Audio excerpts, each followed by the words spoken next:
Do you ever wonder why, if there is only one God, one true God, why God cares so much about other little gods, small g?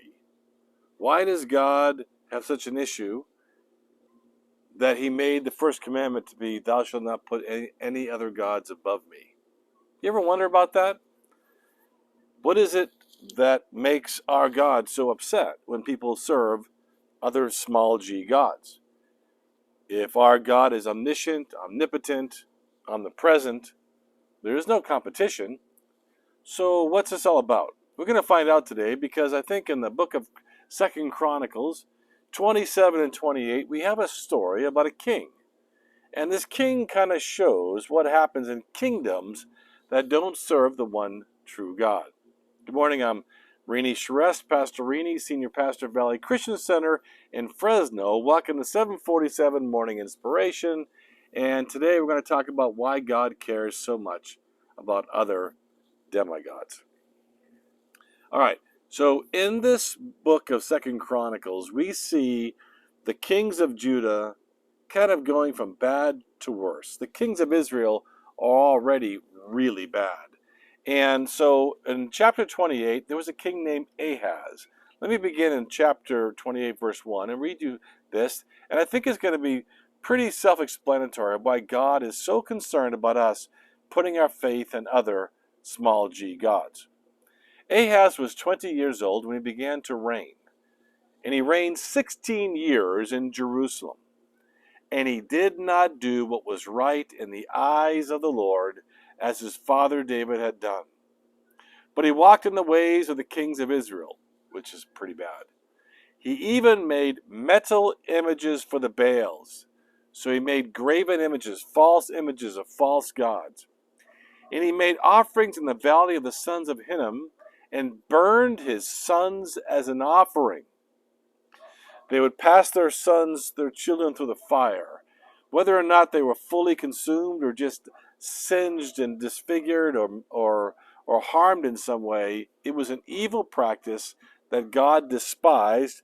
But there was Molech, a god called Molech, small g, a false god called Molech, which had arms stretched out, and they had this plate made of like cast iron, and they would have a fire under it and actually literally singe or sacrifice these children. So he burned his sons as an offering, according to the abominations of the nations whom the Lord drove up before the people of Israel.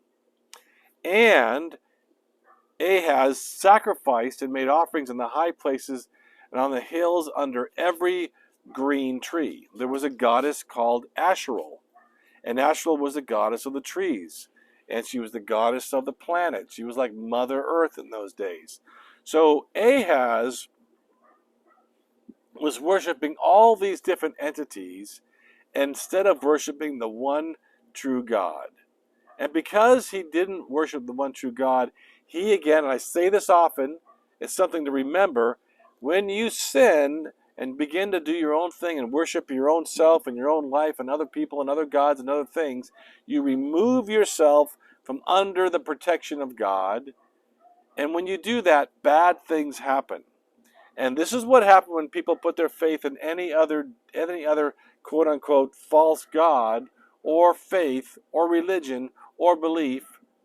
That's not the one true, omnipotent, omniscient, omnipresent God, the great I am. It says in verse 5, therefore the Lord his God gave him into the hand of the king of Syria, who defeated him and took captive a great number of his people and brought them to Damascus. He was also given into the hand of the king of Israel. There was a civil war going on between Israel and Judah, who struck him with great force. And they basically killed 120,000 people from Judah, and the men of Israel took 200,000 of their relatives, women, sons, and daughters captive. They also took much spoil from them and brought the spoil to Samaria. So, already we see what's happening. When you do not serve the one true God, harmony, peace, and unity are lost. All other beliefs including worshiping other people, lead us to narcissism and self-pleasure and all sorts of deceitful activities that are harmful to ourselves, our family, and our community. When you stop worshiping the one true God who has created us and given us all that we need to walk a life that is right and good and honorable, we end up doing really bad and evil stuff. And now Israel, who's supposed to serve the one true God, and Judah are having a civil war and fighting one another. Luckily, there was a man, a prophet there, who still served the one true God. And it says, verse 9, a prophet of the Lord was there whose name was Oded, and he went out to meet the army and came to Samaria and said to them, he's going to the Israelites, and saying to them, behold, because the Lord, the God of your father, was angry with Judah, he gave them into your hand. But you have killed them in a rage. You're killing God's people, and that rage has reached up to heaven. And now you intend to subjugate the people of Judah and Jerusalem, male and female, as your slaves? He's basically saying, you, the people of God, are enslaving other people of God. And then he says, have you not sins of your own against the Lord your God? Now hear me and send back the captives from the relatives whom you have taken, for the fierce wrath of the Lord is upon you. So the people had so lost their way, they didn't even think about the fact that they were taking other children of the Most High God, of the Great I Am, and separating the relatives and holding them as slaves.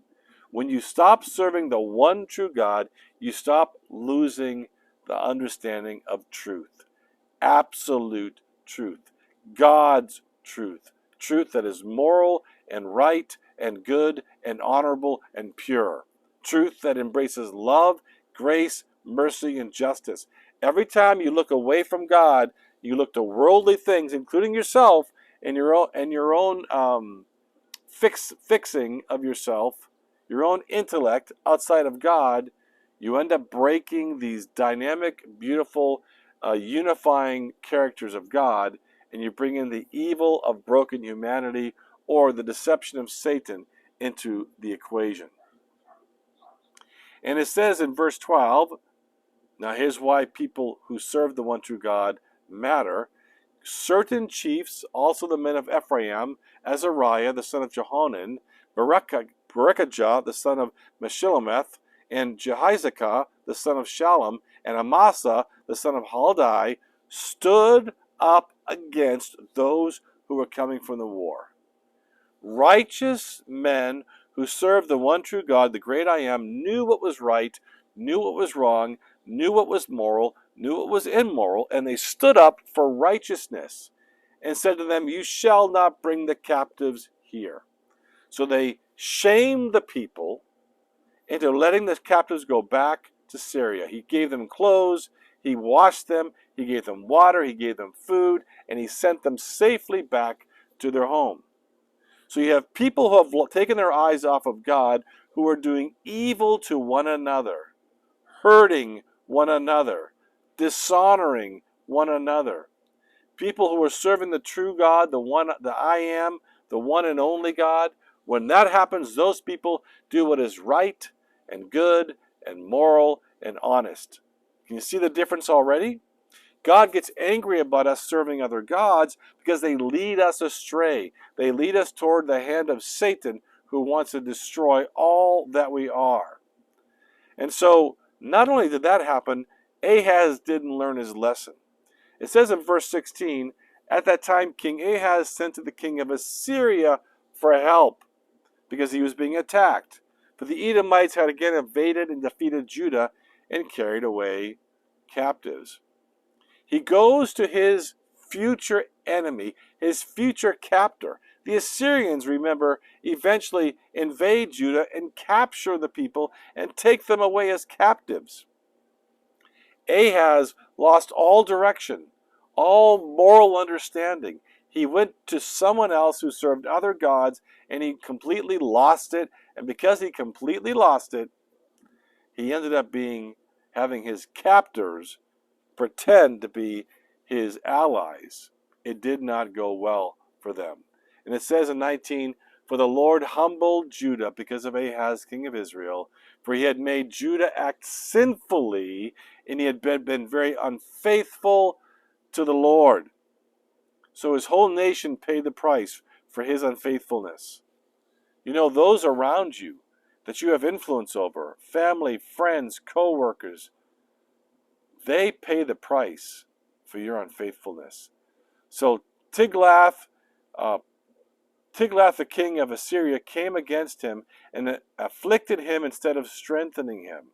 For Ahaz took a portion from the house of the Lord and the house of the king and other princes and gave tribute to the king of Assyria, but it did not help him. So as Ahaz, again, it goes on, he also worships other gods in Damascus. He starts worshiping every god he can find, small g. He rejects the one true God, and this is how the story ends. Verse 25. In every city of Judah, Ahaz made high places to make offerings to other gods, provoking to anger the Lord, the God of his fathers. Now the rest of his acts and all his ways, from the first to the last, behold, they are written in the book of the kings of Judah and Israel. And Ahaz slept with his fathers, and they buried him in the city in Jerusalem, for they did not bring him into the tombs of the kings of Israel, and Hezekiah his son reigned in his place. He died with dishonor, and he died leading his whole nation astray, being held captive by the Assyrians. Why does God get so mad when we put our faith in other people and other things and other false gods and other false religions? He gets mad because it destroys us. It destroys us emotionally, physically, and spiritually. It can rob us of our eternal life. That's why God gets so mad. He's a protective father who loves his children and wants the best for us. Well, if you like that video, what are you going to do? That's right. Hit that right there. Hit the like button, hit the like button, hit the like button. Share this video with a friend, and I'll see you tomorrow morning at what time? That's right, 7:47. Love you all. See you then.